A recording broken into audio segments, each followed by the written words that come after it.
بسم اللہ الرحمن الرحیم۔ شروع اللہ کے پاک نام سے جو بڑا مہربان نہایت رحم کرنے والا ہے۔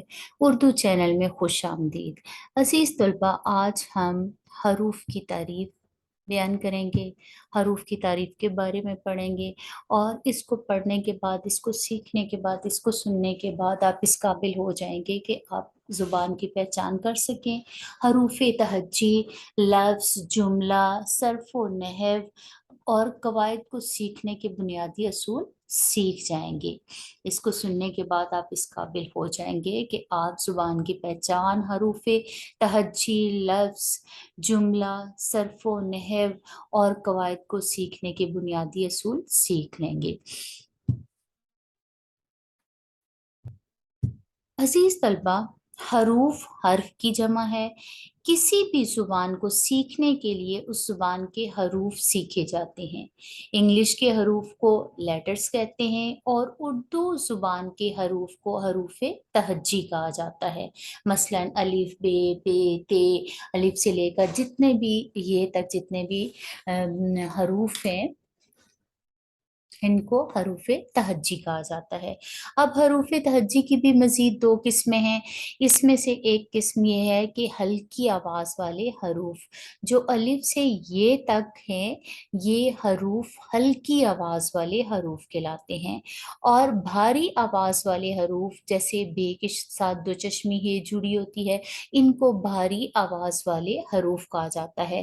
بے ہے، پھے ہے، تھے ہے، ٹھے، جھیم، چھے، دھال، ڈھال، رے، ڑے، کھاف، گاف، لام، میم، نون۔ ایسے حروف جن سے کوئی لفظ بنتا ہے حروف کہلاتے ہیں، یعنی ایسا حرف جس سے کوئی لفظ بنتا ہے اس کو حرف کہتے ہیں یا حروف کہا جاتا ہے۔ لیکن کچھ حروف ایسے ہیں جن سے کوئی لفظ نہیں بنتا، یعنی سٹارٹ نہیں ہوتا، شروع نہیں ہوتا، وہ اپنی آواز برقرار رکھتے ہیں، وہ بھی حروف میں شامل ہیں۔ جیسے ہلکی آواز والے حروف جو ہیں وہ الف سے یہ تک یہ 36 بنتے ہیں، اور بھاری آواز والے حروف جیسے آپ سامنے اسکرین پہ دیکھ رہے ہیں یہ ہے 15۔ تو ٹوٹل ملا کے ہلکی اور بھاری آواز والے حروف 51 بن جاتے ہیں۔ ایسے یہ حروف ہیں کہ جن سے کوئی لفظ شروع ہوتا ہے، کوئی نیا جو ہے لفظ بنتا ہے، اسے حروف کہتے ہیں۔ جیسے الف سے انار، بے سے بکری، تو یہ حروف ہیں۔ اور کچھ حروف ایسے ہیں جن سے کوئی لفظ نہیں بنتا لیکن ان کی آواز تبدیل نہیں ہوتی، وہ اپنی آواز برقرار رکھتے ہیں، وہ بھی حروف تہجی میں شامل ہیں۔ لیکن ایسے حروف جن سے کوئی لفظ نہیں بنتا اور وہ اپنی آواز تبدیل کر لیتے ہیں، وہ حروف میں شامل نہیں ہیں۔ جیسے حمزہ، حمزہ سے کوئی لفظ نہیں بنتا لیکن یہ جہاں پہ بھی آتا ہے وہاں پہ اس کی آواز تبدیل ہو جاتی ہے، جیسے کوئی، ہوئے وغیرہ۔ جیسے ہے آواز جو برقرار رکھتے ہیں، ان کے درمیان میں آتے ہیں لیکن یہ شروع میں نہیں آتے، ان کو بھی حروف کہا جاتا ہے۔ جیسے ڑے سے کوئی لفظ نہیں بنتا، پہاڑ، یہ اپنی آواز برقرار رکھے ہوئے ہے۔ لام اور دو چشمی ہے، لا، چولہا، ایسے میم، میم، کمار، آواز برقرار ہے اس کی۔ نون کی بھی آواز برقرار ہے، نون، جینے۔ اب یہ اپنی اصل آواز جو ہے، بے شک ان کے ساتھ دو چشمی ہے، اپنی اصل آواز کے ساتھ ہیں، ان سے کوئی لفظ شروع نہیں ہوتا، یہ حروف تہجی کا حصہ ہیں۔ اب دو یا دو سے زیادہ حروف مل کر لفظ یا الفاظ بناتے ہیں۔ اسی طرح دو یا دو سے زیادہ الفاظ مل کر جملہ بناتے ہیں۔ مثلا وہ علی ہے، واو اور ہے دو حروف ملے تو وہ بن گیا۔ علی، آئن، لام اور چھوٹی یہ ملے تو علی بن گیا۔ یہ دو یا دو سے زیادہ حروف جو ہیں وہ الفاظ بناتے ہیں۔ اب دیکھیں، وہ علی ہے، یہ تین لفظ مل کر ایک جملہ مکمل جس کی سمجھ میں آ رہی ہے وہ بناتے ہیں۔ وہ علی ہے، یہ میرا گھر ہے۔